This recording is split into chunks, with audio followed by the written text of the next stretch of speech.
예수께서 일어나사 여자 외에 아무도 없는 것을 보시고 이르시되 여자여 너를 고발하던 그들이 어디 있느냐 너를 정죄한 자가 없느냐 대답하되 주여 없나이다. 예수께서 이르시되 나도 너를 정죄하지 아니하노니 가서 다시는 죄를 범하지 말라 하시니라. 오늘은 공감의 영성이라는 제목으로 말씀을 나누도록 하겠습니다. 어제 짧지만 안타까운 뉴스를 보았습니다. 전주의 한 주택에서 40대 엄마가 4살배기 아들 옆에서 숨진 채 발견되었습니다. 이 4살 아이는 의식을 잃고서 쓰러져 있었습니다. 전기요금이 연체되어 온 것으로 봐선 생활고에 시달렸던 것으로 이렇게 판단하고 있습니다. 이 뉴스에 대한 여러 댓글이 올라왔습니다. 마음이 너무 아프다. 아이를 두고 떠난 엄마의 심정이 어땠을지 하고 아이야 건강하렴. 마음이 많이 아프네요. 아이 어머니가 얼마나 힘들었으면, 이렇게 올라온 글도 있고요. 가슴이 너무 아프네요. 삼가 고인의 명복을 빕니다. 남겨진 아들 건강하게 잘 자라길 기도합니다. 이렇게 또 마음을 후련하게 하는 댓글이 있습니다. 그런데 또 다른 댓글들이 있어요. 도움을 준다고 해도 거절하네. 도움 받는 게 부끄러워서 거절한 건가? 이렇게 물음을 딱 쳤어요. 물음표를. 이게 죽은 고인 앞에서 이렇게 하고 댓글을 올린 거죠. 이게 누구인지는 모릅니다. 더 심하게는요, 그래도 이 여자는 애는 안 죽였네? 이렇게 올라와 있어요. 또 하나는요, 아이고 먹고 살기 힘들 것 같으면 낙태하세요. 제발. 아이는 무슨 죄인고? 이렇게 올라와 있는 거예요. 하나의 현상에 이렇게 반응이 다릅니다. 마음 아파하고 안타까워하는 반응을 공감이라고 합니다. 반대로 빈정대고 판단하고 정죄하는 것을 비공감이라 할 수 있겠습니다. 이런 안타까운 상황에서 빈정대고 정죄하는 것에 대해서는요, 우리는 어떻게 하죠? 분노합니다. 이런 인간이 어디 있어? 이 상황에서 어떻게 이런 반응을 할 수 있어? 우리가 이렇게 분노합니다. 사람에 대해서 한번 살펴볼 필요가 있는 것 같아요. 사람은 서로 다른 가치 체계 가운데 살아왔습니다. 서로 다른 삶의 방식을 가지고 있습니다. 또 사람은요, 자기 중심성이 있기 때문에 자기 세계의 관점으로 이해하려고 합니다. 자기 밖의 상황에 대해서는 잘 이해하지 못합니다. 공감하지 못하는 연약함이 있습니다. 다른 이의 가치체계, 다른 사람의 삶의 방식을 이해하지 못합니다. 또 한편으로요, 이해하려고 들지를 않아요. 이것이 사람의 연약함입니다. 공감은 사람 대 사람의 관계입니다. 또 나와 사회와의 관계이기도 합니다. 우리 서로 1대1로 공감하고 그럴 수 있어요. 그런데 사회에서 일어나는 현상에 대해서도 공감하기도 하고 공감 못하기도 하고 이렇게 합니다. 나를 넘어서 나와 사회 또는 국가와의 관계이기도 합니다. 이 공감은 관계를 건강하게 하고 사회를 건강하게 합니다. 반대로 공감의 부재는요, 관계를 깨트리는 주요한 원인이기도 합니다. 이 공감 부재의 현상이 확대되면 사회 전체를 뒤흔드는 대혼란을 일으키기도 합니다. 역사를 뒷걸음질치게 하는 원인이 되기도 한다는 것입니다. 어떤 한 사람의 공감의 부족에 의해서 그 사회를 해치는 극한 범죄가 나타날 수도 있습니다. 역사 가운데 줄곧 이어져 온 전쟁과 대학살은 공감을 상실한 인간이 얼마나 잔인한지를 잘 보여주고 있습니다. 공감 능력을 상실한 지도자가 이념에 사로잡히는 경우가 있어요. 이 이념에 사로잡혀 버리면 그 이념으로 인해서 끔찍한 범죄를 저질러 버립니다. 또 지도자가 상처가 있습니다. 그 상처가 발동해 버리면 또 다른 끔찍한 범죄를 일으키기도 합니다. 히틀러의 유태인 학살, 한 사람의 상처, 잘못된 신념 때문에 그렇게 된 거예요. 스탈린, 마오쩌둥, 이 시대에 이 사람들이 얼마나 많은 사람을 죽였는지 모릅니다. 캄보디아 폴포트 정권의 학살, 유명한 예라고 할 수 있어요. 왕권 시대를 보면요, 과거의 왕권 시대를 보면 그 정적들을 제거하는데 한두 사람 이렇게 기양 보내고 하지 않아요. 우리나라 같은 경우에는 이렇게 작은 일이라고 볼 수 있어요. 중국 같은 경우에는요, 이 정적을 제거하기 위해서 한두 사람을 죽이거나 기양이 아니라 몇십만 명을 죽여버립니다. 사실이에요. 역사적 사실입니다. 그냥 들리는 얘기가 아니에요. 전쟁에서 집단 학살하는 거 보시기 바랍니다. 지금 우크라이나, 러시아 전쟁에서 일어나는 그 학살들을 보면요, 기가 막힙니다. 인간이 이럴 수가 있는가? 예전에는 그러다 치고 지금 우리 시대에 어떻게 이런 일이 일어날 수 있는가? 이렇게 합니다. 자전거 타고 가는 여성에게요, 이 그냥 총이 아니고 큰 총알로 하는 게 있어요. 조준을 해서 쏴버립니다. 얼마나 잔인해요. 지금 또 일어나고 있는 것을 보면요, 미국에서 젊은이가 붕괴해서 원인은 모르겠어요. 그 상처가 있었겠죠. 학교에 가서 총기 난사하는 거, 수십 명을 죽여버립니다. 공감 능력을 가진 사람과 공감 능력을 가지지 않은 사람의 삶의 형태가 참으로 많이 다릅니다. 관계가 다르고 공동체를 향한 대응도 달라요. 반응도 다릅니다. 그러면 이 공감이 무엇인가 한번 뜻을 한번 제대로 한번 살펴봤으면 좋겠습니다. 학자들의 정의를 보면요, 공감은 다른 사람의 입장이 되어 다른 사람의 관점으로 세상을 바라보는 관점, 내 중심이 아니라 다른 사람의 입장에서 바라보는 거죠. 저 사람이 말하고 행동하는 것을 이해를 하죠. 공감이라는 것은. 아, 그럴 수 있구나, 이렇게 합니다. 또 다른 정의를 보면요, 공감은 서로에게 반응하는 몇 가지 방식인데, 첫 번째는요, 다른 사람들이 어떤 감정을 느끼는지 인지하는 것. 다른 사람들이 이렇게 반응했잖아요. 그러면 이 사람이 이런 감정을 느껴서 이렇게 했구나. 그것을 인지하는 것, 그 능력이라고 볼 수 있어요. 그 다음에 그들의 감정을 함께 느끼는 것, 이것을 가지고 정서적인 공감이라고 합니다. 그 사람과 감정을 함께 하는 거예요. 또 이 두 가지를 넘어서서 또 적극적인 것은요, 다른 사람들의 경험을 개선하고 싶은 마음, 이게 배려라고 하는데요, 이것을 공감적 배려, 이렇게 합니다. 이 공감이라는 것은 이렇게 따뜻하고 선하고 아름답습니다. 이 공감이라는 단어가 참 듣기 좋아요.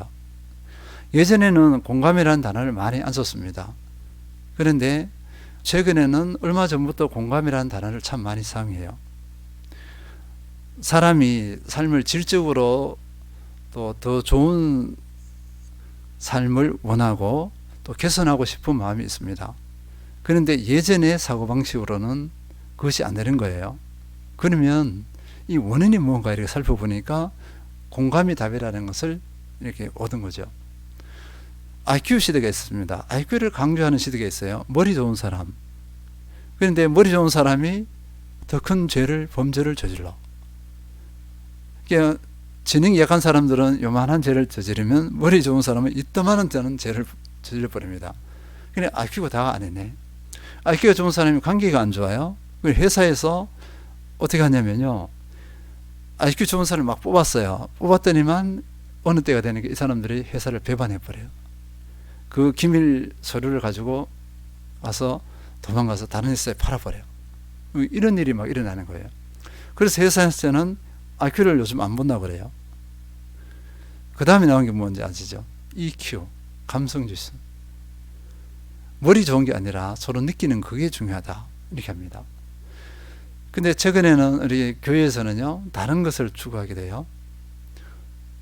SQ를 그래갖고 스피리추얼리 합니다. 영성을 강조해요. 영성 지수 이렇게 했어요. 그리스도인이 세상에서 빛을 발하고 진정 그리스도인 삶을 살기 위해서는 영성 지수가 높아야 된다 하면서 이 교육을 청소년들에게 해요. 이런 프로그램이 있습니다. 저도 그걸 했는데 좀 복잡해서 이게 해야 되나 말아야 되나 지금 좀 자료는 있습니다. 근데 그 원리가 맞아요. 그리스도인들이 영성 지수가 높으면 삶의 자리에 가서 진정한 지도자가 된다고 해요. 우리 그리스도인들을 세상 가운데서 진정한 지도자로 세워야 된다. 영성 지수를 높이는 것, 이것을 많이 강조합니다. 그러면서 우리가 확인할 것은요, 이 공감은 타고나는 것이냐 이거예요. 아니면 개발되는 것이냐. 이 공감은요, 지금 성경적으로 얘기하는 건 아닙니다. 학자들이 쓴 책을 보면은 공감은 타고나는 것도 있어요. 어떤 학자들은 타고난다 이것을 중심으로 해서 공감은 아무리 개발해 보세요, 개발이 되는가 이렇게 하는 사람이 있어요. 근데 반대로 아니야, 공감은 상황과 환경 가운데서 교육되고 개발되는 것이에요. 상황과 환경이 중요하다. 어떤 교육을 받았느냐, 이런 것들, 어떤 공감의 교육을 받았느냐, 이런 것들이 중요하다 이렇게 합니다. 다 일리가 있는데 결론은요, 둘 다 중요하다. 네. 저희 가정을 이렇게 보면 그 섬기고 이렇게 착하다는 소리를 많이 듣죠. 보면 저보고도 막 그런 소리를 해요. 우리 누님도 이렇게 얘기하는데 근거를 올라가면요, 스스로 이렇게 개발했느냐 아니라는 거죠. 부모님이 그래요. 할머니가 그렇습니다. 또 어떤 가정은 이 부분이 약한 가정이 있어요. 약한 반면에 다른 강한 부분이 있어. 그렇게 보면 어느 정도 타고나는 것도 하나의 요소이긴 해요. 그렇다고 그대로 머무르면 안 됩니다. 선하게 개발이 되어야 합니다. 그러면 온전한 것이 될 수 있어요. 공감은 타고난 것도 있고 개발되는 것도 있어서 지금 살아가는 나의 입장에서는 어떻게 해야죠? 이 공감 능력을 향상시켜야 합니다. 그러면 우리 그리스도인의 관점에서 보겠습니다. 그리스도인은 공감을 어떻게 해석해야 하는가? 공감이 정말 중요한가? 이 공감이 신앙의 중요한 요소라고 할 수 있는가? 신앙의 핵심이라 할 수 있는가? 이것입니다. 만약에 신앙의 핵심이 아닌데 이것을 지금 공감에 대해서 설교한다면, 말씀을 나눈다면 제가 잘못하고 있는 거예요. 그죠? 이걸 왜 여기서 나눠요? 중요한 것들이 많은데. 그런데 만약에 이 공감이 성경적인 핵심 요소라고 하면 한 번이 아니라 여러 번 이야기해야 돼요. 우리가 그것을 모두 형성해야 합니다. 이 공감은요, 하나님과 한번 관계를 한번 보겠습니다. 이 공감은 하나님의 거룩한 속성 중에 하나임을 알 수 있어요. 성경 전체가 하나님의 공감, 예수 그리스도의 공감으로 가득 차 있습니다. 구약부터 보세요. 창세기부터 보면 하나님의 공감, 이 공감의 뒷배경에는 뭐가 있냐면요, 사랑이 배경이 됩니다. 사랑 없이 공감한다는 것은 쉽지 않아요. 사랑하면은 공감 능력이 형성돼요. 사랑의 하나님이 있어요. 그러니까 우리를 공감을 해서 우리 연약함을 공감을 하십니다. 그런데 공감하지 않으면 하나님의 거룩한 속성상 우리를 어떻게 하죠? 징벌을 해야 돼요. 근데 하나님께서는 징벌을 하지 않았습니다. 우리 연약함을 어떻게 하죠? 공감해 주세요. 불쌍히 여기시고 안타까워 하십니다. 세상 법정으로라도 잔인한 죄를 짓는 사람을 그냥 바로 사형시켜버려 이렇게 하잖아요. 우리도 분노가 나서 저 사람은 살려두면 안 돼 이렇게 막 분노를 발해요. 하나님 앞에서 이런 연약함들이 얼마나 많겠어요. 그러면 모든 사람이 다 죽어야 돼. 하나님 앞에서 살아남을 사람이 없어요.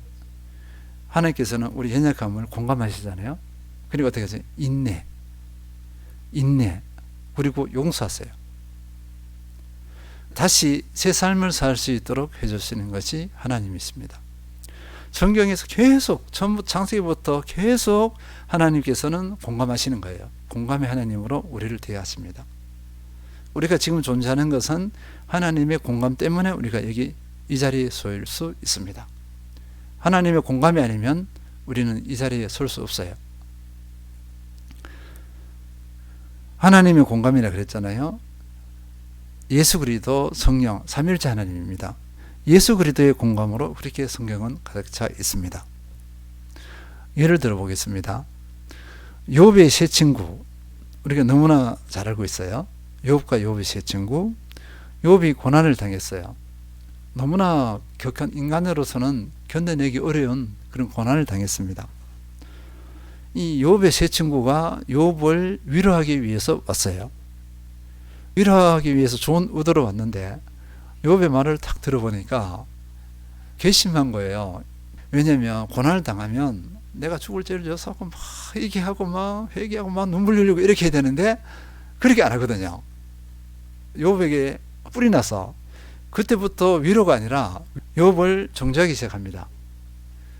정죄하기 시작하면서 뭘 다루냐면요, 이 고난의 원인, 왜 이 고난이 왔는가, 이렇게 그것을 따지기 시작해요. 하나님의 원래 마음 상관없어요. 이들이 따지기 시작한 것은 자기들이 알고 있는 하나님을 근거로 듭니다. 모든 그리스도인은요, 뭘 주장할 때 하나님 예수 그리스도 이름을 들먹거리지 않고 하지 않아요. 하나님 예수 그리스도를 동원해서 자기 주장을 펼칩니다. 이단도 어떻게 하죠? 이단의 핵심이 뭐냐면은 하나님은 이런 하나님이야, 예수 그리스도가 이런 예수 그리스도야, 이걸 끌고 와서 자기 교리를 만들고 이상한 집단을 만들어 버려요. 뭐든지 하나님과 예수 그리스도를 동원하지 않고 자기 주장을 하지 않습니다. 지금 건강한 그리스도인이든 이단이든 간에 다 똑같아요. 이 세 친구가 하나님의 어떠하심을 잘 알고 있어요. 신앙의 연수도 오래됐습니다. 그걸 가지고서 욥을 탁 비춰보는 거죠. 하나님 어떠하심을 보고 비춰보니까 이걸로는 안 되겠네, 더 심한 징벌이 내려져야 되겠네, 이렇게 해버립니다. 욥이 어떤 재난을 당했죠? 모든 재산은 다 잃었죠. 그 많은 재산, 아들들, 딸들 다 죽었어요. 자기는 질병으로 고통받고 있습니다. 언제 죽을지 몰라. 이 사람 앞에서 아직 멀었는데 이렇게 하는 거예요. 더한 고통을 당해야 되겠네, 이렇게 해버립니다. 얼마나 잔인해요. 근데 하나님께서 어떻게 했냐면요, 개입하셔서 욥의 이 세 친구를 책망합니다. 너희들이 틀렸다. 나를 잘못 오해하고 있고 나를 잘못 그릇되게 사용했다, 이렇게 한 거예요. 하나님은 사랑과 공감의 하나님인데 이 욥의 세 친구들에게는 사랑과 공감이 없어요. 하나님께서 이들을 책망한 것은 내가 사랑의 하나님인 줄, 사랑의 속성을 가진 존재인 줄 모르냐, 공감하는 하나님인 줄 너희는 모르느냐, 이렇게 책망하신 거예요. 이 세 친구가 욥의 기도를 통해서 다시 용서받습니다. 욥이 회개 기도 대신 회개 기도해요? 아니면은 이들이 용서받지 못합니다. 자기들의 회개 기도로는 안 돼, 이렇게 한 거예요. 또 오늘 본문을 보겠습니다. 오늘 본문도 예수 그리스도의 하나님의 그 공감에 대해서 참 잘 설명해 주고 있습니다. 예수님께서 성전에 들어오셨는데요, 바리새인들과 서기관들이 음행 중에 잡힌 여자를 끌고 와서 예수님을 시험합니다. 요한복음 8장 4절 5절, 예수께 말하되 선생이여, 이 여자가 간음하다가 현장에서 잡혔나이다. 모세는 율법에 이러한 여자를 돌로 치라 명하였거니와 선생은 어떻게 말하겠나이까? 그들이 이렇게 말하면 고발할 조건을 얻고자 하여 예수를 시험함이로라. 이들은 그 간음한 여인을 붙잡아서 예수님을 시험하는 거죠. 자, 예수님께서 탁 죽이라 그러면 사랑이 없네, 긍휼을 모르네, 공감을 모르네, 이렇게 또 공격할 겁니다. 살리려 그러면 율법을 어긴다고 또 할 거예요. 어떻게든 트집을 잡으려고 해요. 예수님께서 어떻게 하셨냐면요. 8장 6절에서 8절 예수께서 몸을 굽히사 손가락으로 땅에 쓰시니 그들이 묻기를 맞이 않은지라 이에 일어나 이르시되 너희 중에 죄 없는 자가 먼저 돌로 치라 하시고 다시 몸을 굽혀 손가락으로 땅에 쓰시니 예수님께서는요. 그들의 질문에 답을 하지 않으셨어요. 그러니까 이 사람들이 어떻게 하죠? 재촉하는 거죠. 빨리 말씀해 주세요. 빨리 말해 주세요. 이렇게 한 거예요. 그러니까 예수님께서는 그 바닥에다 글을 써요. 이 바닥에 손가락으로 글을 쓰시는데 이것에 대해서 뭐 이걸 썼다 저걸 썼다 막 별의별 얘기들이 다 있습니다. 지금 그게 중요한 게 아니에요. 글 쓴 게 중요한 게 아니라 다른 부분에 포인트가 있는데 이 글 쓴 게 뭐 각 사람의 죄를 기록했다 뭐 이렇게 하고 막 이렇게 얘기합니다. 그게 아니에요. 몰라요. 이게 그냥 해석일 뿐입니다. 그게 아니라 8장 9절입니다. 그들이 이 말씀을 듣고 양심의 가책을 느껴 어른으로 시작하여 젊은이까지 하나씩 하나씩 나가고 예수와 그 가운데 섰는 여자만 남았더라. 그 쓴 것이 무엇인지 몰라요. 그러나 어떻게든 예수님을 시험하고자 했고 돌을 들어서 이 여자를 죽이려 했던 사람들이 양심의 가책을 느끼고 하나하나 다 흩어져. 그죠? 어른 젊은이까지 다 흩어져 버립니다. 그 무슨 내용인지는 몰라요. 근데 중요한 것은요. 예수님께서 이 여인을 어떻게 대하시는가 이거예요. 포인트는 이것입니다. 8장 10절에서 11절 예수께서 일어나사 여자 외에 아무도 없는 것을 보시고 이르시되 여자여 너를 고발하던 그들이 어디 있느냐 너를 정죄한 자가 없느냐 대답하되 주여 없나이다. 예수께서 이르시되 나도 너를 정죄하지 아니하노니 가서 다시는 죄를 범하지 말라 하시니라. 사람들은 이 여인을 붙잡아서 어떻게 하냐면요. 제목을 탁탁탁 나열합니다. 나열할 때 어떻게 하겠죠? 말씀을 가져오겠죠. 그냥 하지 않습니다. 감정적으로 하지 않아요. 구약의 말씀을 가지고 와서 이렇게 해서 너는 죄를 범했다. 그러니까 이 여인은 간음을 하면 돌로 쳐서 죽임을 당합니다. 그런데 예수님께서는 그렇게 하지 않으셨어요. 대답하되 여인이 주여 없나이다 그랬잖아요. 예수께서 이르시되 나도 너를 정죄하지 아니하노니 가서 다시는 죄를 범하지 말라 하시니라. 예수님께서 이 여인을 정죄하지 않았습니다. 이 정죄하지 않는 이 상황에 대해서 우리가 어떻게 해석하느냐면요. 이 시대의 유대인의 문화, 유대인의 가치체계, 율법의 가치체계에 있는 유대인 사회에서는 거의 혁명적이라 할 수 있는 예수님의 사고방식이에요. 이게 뭐냐면요. 공감하신 거예요. 공감. 가늠한 여인을 공감한 거예요. 공감은 죄가 옳다는 게 아니에요. 죄를 지어도 돼가 아니고 예수님께서 다시는 죄를 범하지 말라 하셨습니다. 이 공감은 사람의 간음을 범할 수밖에 없는 사람의 그 죄성, 그 연약함을 공감하는 거예요. 그걸 안타까워하시는 겁니다. 이 여인에게 정죄가 필요한 게 아니라 다시 회복해서 거룩한 삶을 사는 것이 이 여인에게 필요해요. 지금은 정죄 그리고 이 사람 여인을 죽이는 것이 아니라 새 삶을 살게 하는 것이 필요한 거예요. 예수님께서는 새 삶의 길을 열어주신 겁니다. 새 삶의 길을 열어주시는데 뭐가 전제가 됐죠? 공감이에요. 이 공감 이면에는 뭐가 있다고 그랬죠? 사랑입니다. 사랑과 공감을 통해서 한 여인으로 새 삶을 살게 하는 것, 제2의 인생을 살게 하는 것, 그것이 예수님의 사랑이고 은혜입니다. 지금 오늘 본문은 이것이 포인트예요. 뭐 예수님께서 바닥에 뭘 썼느냐 이게 아니에요. 사람들 여기 막 두고 뭐 엉뚱한 소리를 하고 있어요. 이 부분을 보면서 우리 한번 살펴봐야 되겠습니다. 우리가 다른 사람의 연약함을 봤을 때 어떻게 반응했나요? 그냥 바로 저도 막 회개할 게 많습니다. 막 나와요. 그냥 막 마음에 안 들잖아요. 저러면 안 되는데 하는 게 툭툭 그냥 너무나 쉽게 툭툭툭 나와버려요. 그럼 그 말 자체는 이미 마음으로 판단하고 있다는 거죠. 그 사람의 연약함을 공감하지 못합니다. 이 공감하지 못하는 가운데서는요, 이 관계 안에서 합력하여 선을 이룸이 나타나지 않아요. 공감하지 못하면 서로 분노가 일어나요. 미움이 일어납니다. 그 관계는 원수 관계가 됩니다. 얼마 있지 않아서 깨져요. 함께하지 못합니다. 공감하게 되면 합력하여 선을 이루는데 서로 공감을 해주기 때문에 마음과 마음이 통하잖아요. 그러면 이 두 사람이 어떻게 되면 관계가 좋은 관계로 신뢰 관계가 형성됩니다. 연약함이 노출될 때 위기이자 기회예요.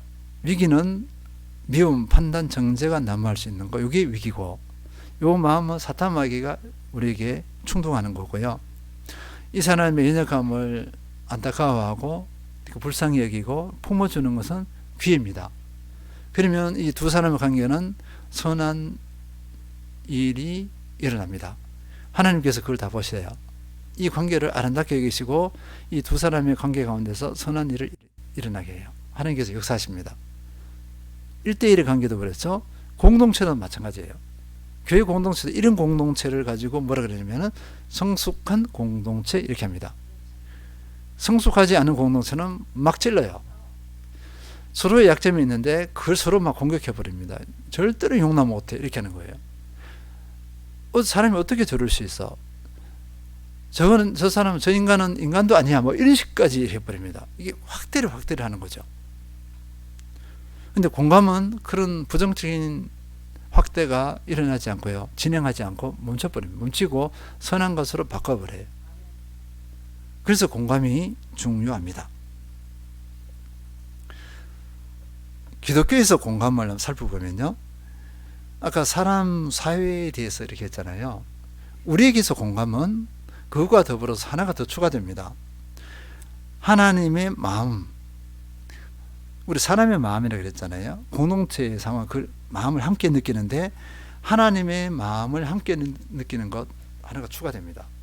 하나님의 마음과 사람의 마음을 함께 느끼는 것, 이것이 기독교에서 공감이에요. 그렇기 때문에 기독교에서 공감은요, 이 공감이 그냥 공감이 아니라 여기서 한 단어가 붙습니다.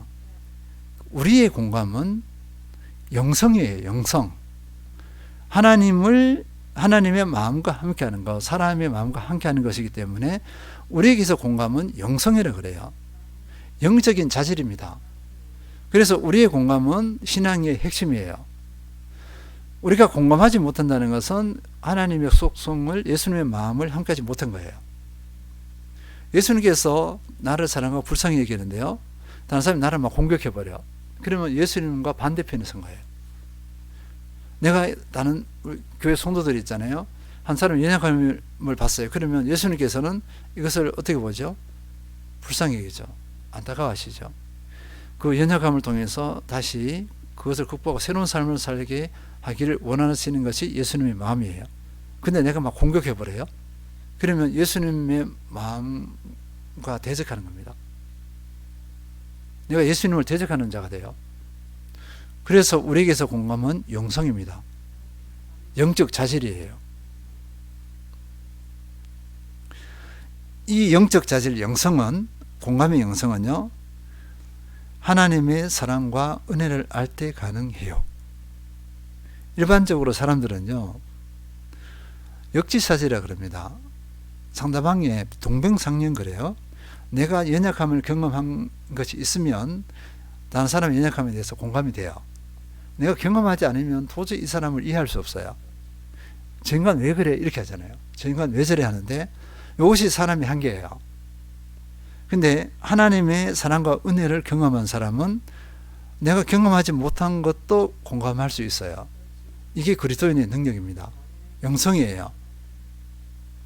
세상 사람과의 차별이에요. 제가 말을 잘 못하잖아요. 바람하고 약하니까 성경에서 누구가 공감이 되는지 아시죠? 다 사도 바울, 모세, 내가 말에는 졸하나 했잖아요. 모세도 말을 잘못했고 사도 바울도 말을 잘못해서, 그러면 이 두 사람이 되게 공감이 돼.